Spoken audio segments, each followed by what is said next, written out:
Well, this is going to be a treat because it's been a while since you and I have sat down to exchange our thoughts. And it isn't like we haven't done that because we've had some conversations recently, which is kind of what provoked this one today. Right. So I'm going to turn it over to you a little bit because people have heard me for a while. We haven't really heard from you, and then we can kind of rally back around to really what I think the purpose and the topic is today with this solar influence that we've been going through. So Yeah, well, it's good to see everybody. Hello, hello from Dave Wallace land. Lowell in the green room was talking about the dominant topic that he's been working on and thinking about, which is of the relationship between your metaphysical self and your feelings in that direction, and how energy from the sun is directly involved with that. And what I'm what I'm thinking, is like, yeah, I understand. Uh, I'm thinking to be very cautious about um, not not sticking with a broader audience and a broader subject and broader thinking. And I think that the impact that the sun is having on everybody is such a huge part of that broader or more broad sort of scope of everything we're experiencing. Um, Last week, I put up a 2 or 3 minute chitty chat video, and it just said basically just all this bullshit energy that's out there too. Because remember that not all of the vibrations that are coming into our planet from the solar system or from Mr. Sun or Mrs. Sun are always that beneficial. I mean, there's a lot of stuff that just doesn't go with the human grain. And en masse as a species, I think that all of us behave according to the energy we're being exposed to. So I'm being very cautious not to try and allude to any specific version of whatever's occurring. That doesn't mean I don't feel it, because you guys know I'm a mass theoretician. And so even though I understand the astrophysics science behind the planet's just getting lacquered by a bunch of M class and X class flares going off on the sun. We have been for many months now. It's been one of the most active grand solar maximums I can remember since following them, and I've been interested in the sun for quite a few years, but not to the extent that I'm in now. But as a mass theoretician, I'm I'm more in tune with things like the passage of time. And when we go back over the many things that we've discussed in the past, one of the things that I brought up was a time chronoton or a time particle. And I view time as a particle. That's the only way it can work within the framework of time, like gravity and sound, because gravity is a particle. It's in the form of gravitons. Light is in a particle in the form of a photon, and even the quantum opposite of light is called a photino.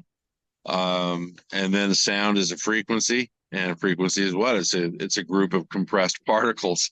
So everything is a particle. You can't, So as a theoretician, I understand the waves and the type of bombardment that we're receiving in the many different radiation levels, alpha, beta, gamma, theta, and then all of the other negatively charged and positively charged ions, protons, and neutrons. So there's a bath, and we all know that the electromagnetosphere is weaker than it has been in many many years, because a lot of scientists and a lot of people believe that the Earth poles are about to shift very rapidly, and you know I don't pay too much attention to getting excited about that stuff, folks, because if I did, then I would be like just thinking about that all the time because it's such a big deal. So for me, let's go back a little bit. I was talking about time, and So I've been feeling changes in time because I'm in tune to that. Like some people are in tune to one part of metaphysics, others are into another. It could be Taoism, it could be speaking to spirits, it could be channeling angelic entities, it could be channeling our friends from other worlds. It doesn't matter what you're in tune with. But as a mathematician, because I feel so very strongly about what I was taught about the four main components of reality being time, light, gravity, and sound, that I actually am now tuning into time. And so I can feel its passage, not because I'm more mature or getting older, but because I'm understanding that I'm using my consciousness to create the reality around me, because thoughts are things. So if I envision time as a particle, then I can see it coming in waves. Then I can see time coming faster in like a larger wave, in a time storm, perhaps, where there's a stormy weather and there's many, many large time waves. And then there's other times where it's like an eddy and we feel like time just repeats itself. Like one day blends into the next, and many days all sort of seem like the day that we had last month. It's all been the same. That's what I describe as like a time eddy, when we're in not a lull, but into a place where there's a lot of similitude. And so I'm feeling time because I create the reality around me by having what higher cognition. I think about these things very deeply. I visualize them. I envision them inside my mind's eye. I look at the particle, and then I look at many hundreds of trillions of billions of particles all in one wave, and many more trillions of those coming behind it forever. So that's why I was talking to Will earlier, right when you and I connected on today's call, and I asked him, I said, go try and find a formula for time. There's no equation for time. And he did have a pretty relatively good answer. He came back and said that it's speed and it's velocity and I heard him in the background. yeah. And I'm like, okay, yeah, speed, velocity, and all that, the travel, but that's not necessarily time. So I equate time as an infinity symbol, the number 8 Yes. laying on its side. So that way it's like a Mobius strip in a way, but it's not. It's see, in that form of an infinity loop, then it's not analogous to some form of control from the outside. Like if you envision time as a string, well, then you would have to have many billions and trillions of other strings compressed upon it, because you can't just have a single dimensional idea of time going as a string from the beginning to the end. No, Uh, not when that the side effects these days that are would mean that these there would have to periods be we some see, these there would acceleration periods. right, and it's right. So that would mean some sort of control from the outside of time. Well, what exists outside of time? So it's a particle, comes in waves, just like gravity in the form of gravitons. Where does gravity come from? It comes from the beautiful electromagnetic interplay between all of existence. So one body pulls on another. We're all Uh, connected. right. So it's like but I feel time, and so I understand that all of the stuff could go down. It could all happen next week, and it could all happen the day after tomorrow. We can have a Carrington event and shuts everything down, and then the sun can go dark for 5 or 6 days, and then boom, there's the micronova. All of that stuff can happen, and so the way I am at peace with all these changes that could be or would be is that it would be a beautiful thing to witness in my existence, because existence is such a gift.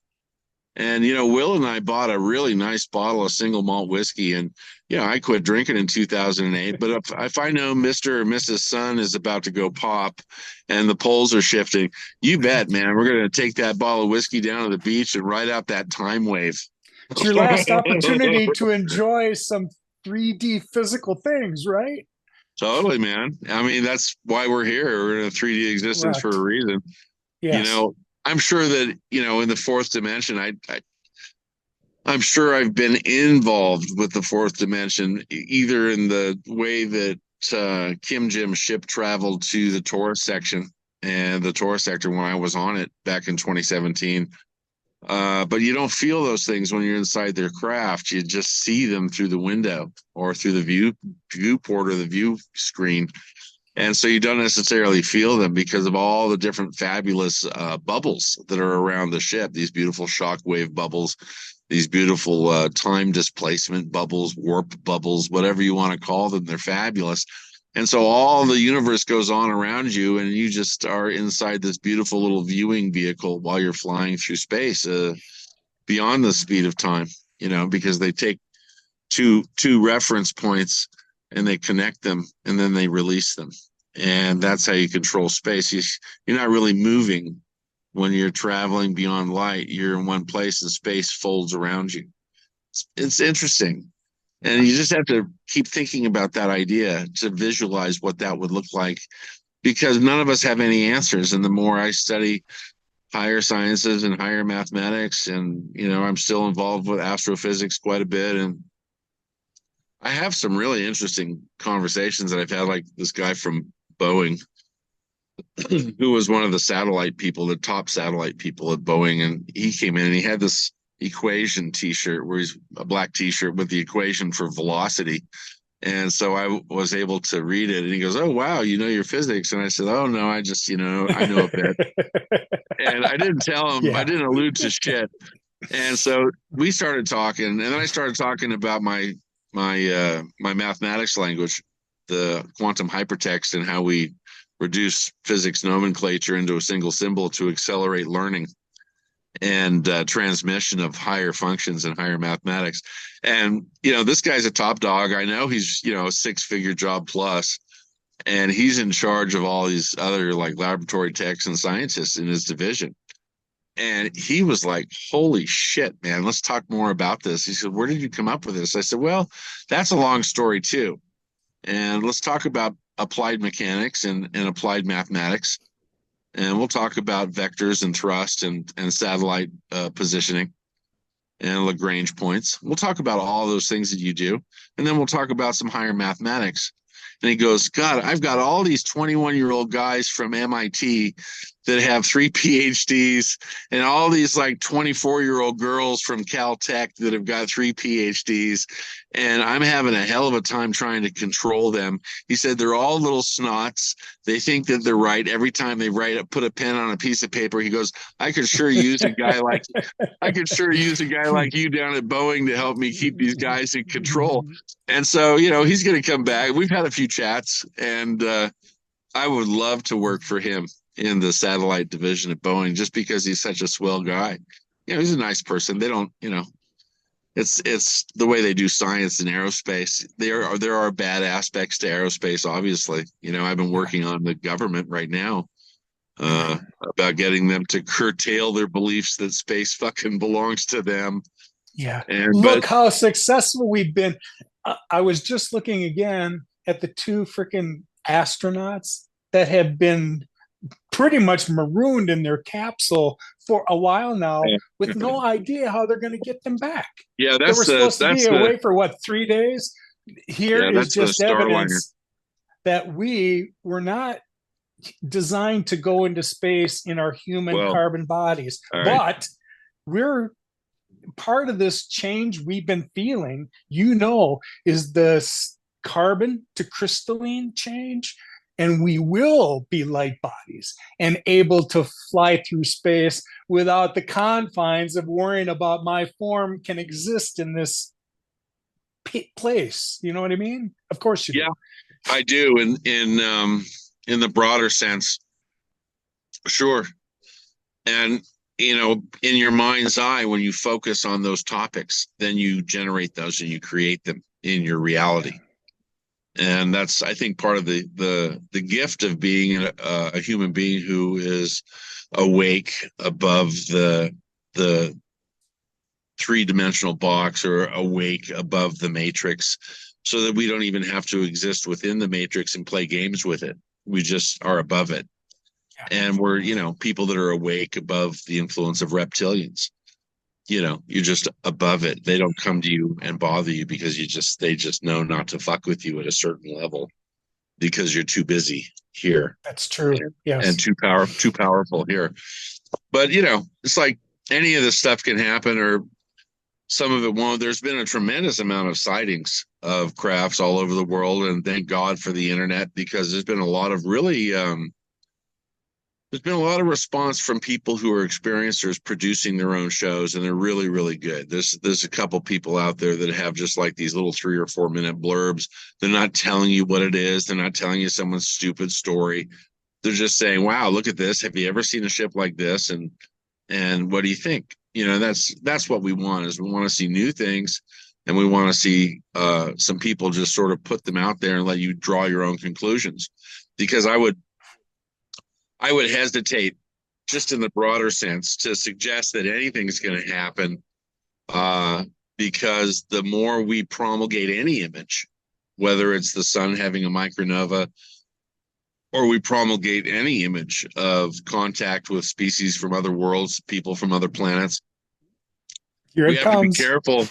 Yeah, we have to be careful what we generate and produce just by thinking about it and opening our mouth, because we don't want to Yes. guide others into whatever you're thinking about. You just want to talk about what you're thinking about. That's part of communication. You know, that's on a broader sense, just sort of. So yeah, I definitely I feel all those things that you do and a lot of other people are feeling right now. But that's why I put up that little blurb on my channel, just sort of like there's also a lot of this negative sort of bullshit vibes that are out there, and I know they're there. That just doesn't mean I'm going to partake in them. You know. See, you've developed your discernment. And I think if Yeah, that's right. we were, That's what you call it. Yeah, you're right. yeah, if we had one thing we would ask others to consider, it would be that: use your discernment, and you'll be able to see through the shit that is holding you down to not revealing the things that are just on the other side of this veil. Now, that was a rambling sentence, I realized after I said it, but we've been straddling these dimensions for a while now and coming back to report on what we're experiencing, because this is the vibration level we're moving into. We're trying to get people's attention, not to point to it and suggest it's something you need to follow. It's just to open yourself up to these experiences for yourself. We were never wanted to be talking heads, and we've held that true. We have been experiencers, sharing what happened to us because we knew it had effect on others. You know, I think it definitely. I certainly like I've sort of stepped down from the stage, you know, as far as talking about BES and KJ and his friends, but only specific things that are going on now. I'm not free to talk about. You know, he never once said, "Oh, you can't talk about shit."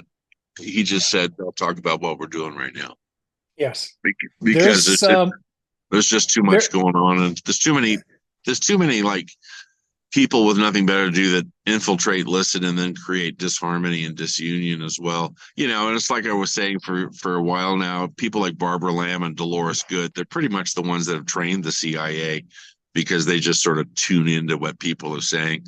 So I don't talk about what my friends are doing now, because it's none of their fucking business. right.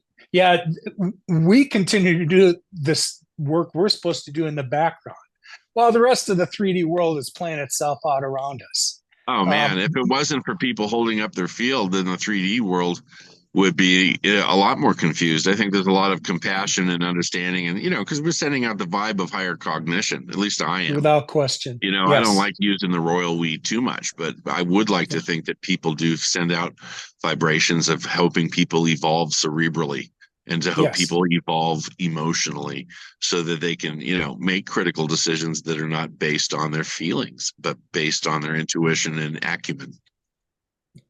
Agreed. Yeah, the job market's been pretty interesting too. You know, there's been a big layoff at Boeing. They let go of something like 1,000 people, and they're upper level technician people too. And it's not because of the failure of Starliner. Starliner initially was a competition program that was started 30 years ago to go up against Virgin. So, Virgin Atlantic had already planned to have their Starliner, which was suborbital and ultra-orbital delivery and return, or just for people to go ooh ah and get a good dose of gamma radiation. You can't convince me that we're ready to take people up suborbital, because it's No. just way too much radiation. I'm looking at a lot of the designs now because I have my own programs where I'm working with different types of AI and different scientists and people who work in exotic compositions, nanotechnology and molecular technology and cold welding. And I have a lot of ideas and designs for ships. And so eventually I'll have the funding, or I'll start a GoFundMe or whatever. But I have some really interesting, smart people that are trying to help me start a GoFundMe for both the mathematics program and for also designing a ship, because I was looking at some photographs from Nellis of technicians working on a ship, and it's all on YouTube. You guys just go look, but it's pretty interesting what we've got, and the stuff at Skunk Works right now. I mean, they have stuff they've been working on for 50 years that we don't even know about. Anti-gravitational stuff, all kinds of fabulous stuff. We already have the technology to send ET home. We don't have to worry about them flying in their own ship. Shit, they can hop into one of ours now. And that's how much technology and information has been exchanged in that area. And, it's what they're doing. It's not what I'm doing. I'm working on my linear math model and staying focused on my stuff. I'm working on minerals and crystals and gemstone specimens like you wouldn't believe. Yeah. Well, that's your wheelhouse for sure, or one of them, but a big one. Yeah, it's definitely what I'm doing. I have a very strong pull to go and collect minerals, go and collect crystals, and that gives me a chance to spend some time with Mother Nature, right? And just Exactly. You're going out there bringing unplug. back pieces of her. Yes. And it's all energetic. Right. And I've been having my detox Tuesday regularly. So yesterday I was almost completely unplugged. I did leave my ringer on because I was expecting a few important things, some deliveries for my shop and stuff like that. Unfortunately, it had to be on Tuesday. But I'm definitely more relaxed now than I have been in a long while. And I think it's comes from like sort of stepping down from talking about current events in the UFO world. It's I've done fucking a lot. overwhelming. I've done a lot of that. It can be, it can be for a lot of people. And it's like I said in that one time where I sort of canceled Star Chat, that lovely rant. But why are corpses of people from other worlds so interesting? Who gives a shit? Why are the ships, the ships are pretty, but unless you're going to go on one, or unless you're going to design one or something, just sort of acknowledge it and get on with your own shit. Yeah. Just acknowledge it. Yep, that exists. And if you're interested, follow it. If you're not, don't. There's a lot of people that aren't getting bamboozled to follow anything, that are just like artists. I have this friend in the UK who's an amazing painter, and she's aware of everything, but she just paints, and she does her thing. It does beautiful, floral colors and all kinds of abstract stuff that is just gorgeous. It's the kind of stuff that you'd want to hang on your wall and look at for the rest of your life.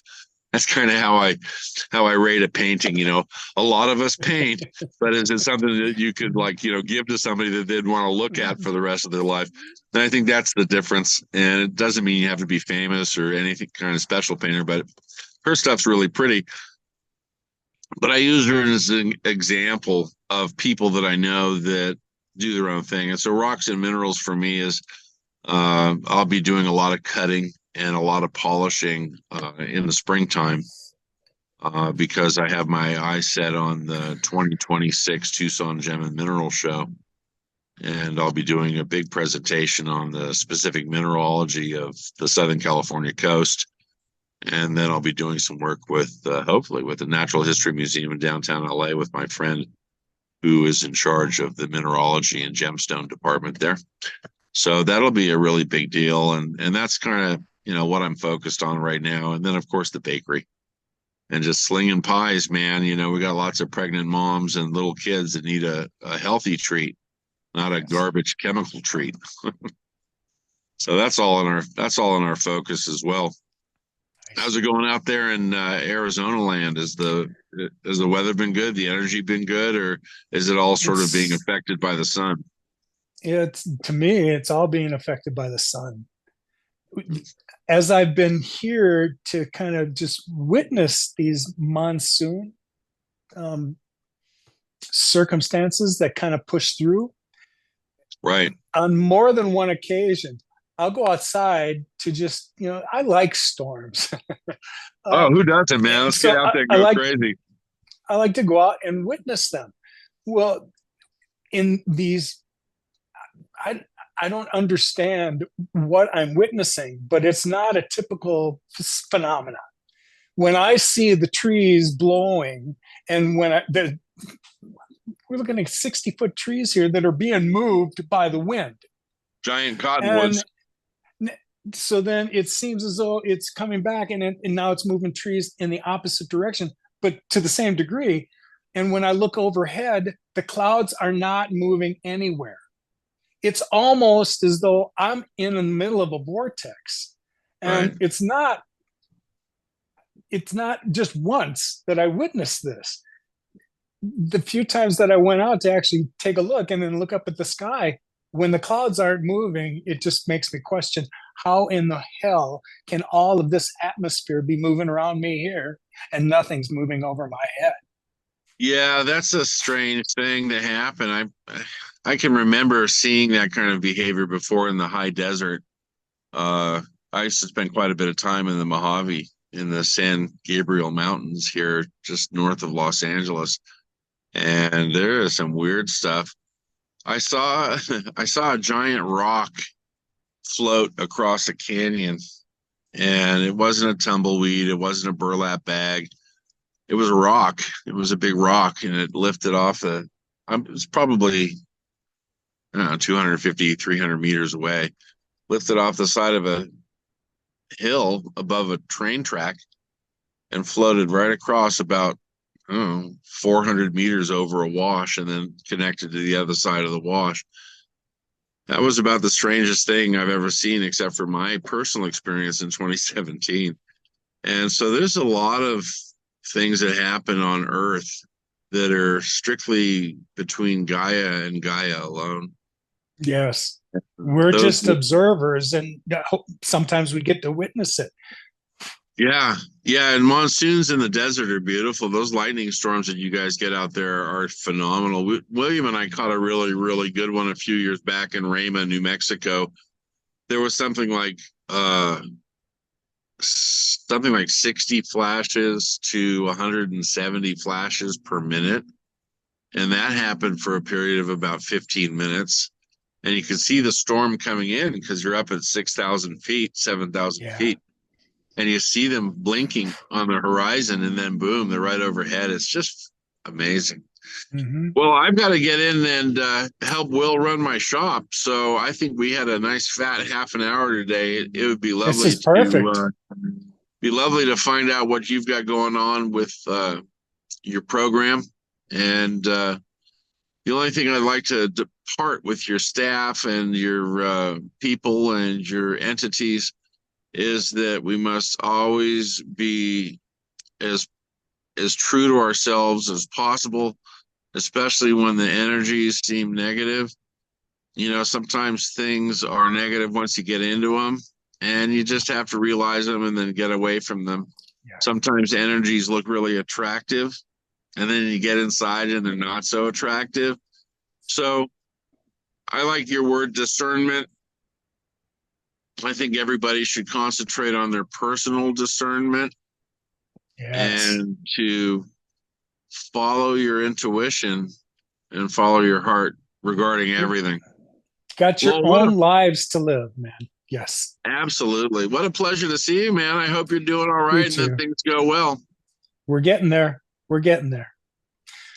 Namaste, my friend. Thank you for your time. Oh, lovely to see you, and always a pleasure to be part of the group of people who care enough to tune in to find out what's being said. Yeah. They'll be anxious to hear us. So thanks again, Dave. I appreciate it, buddy. You got it, brother.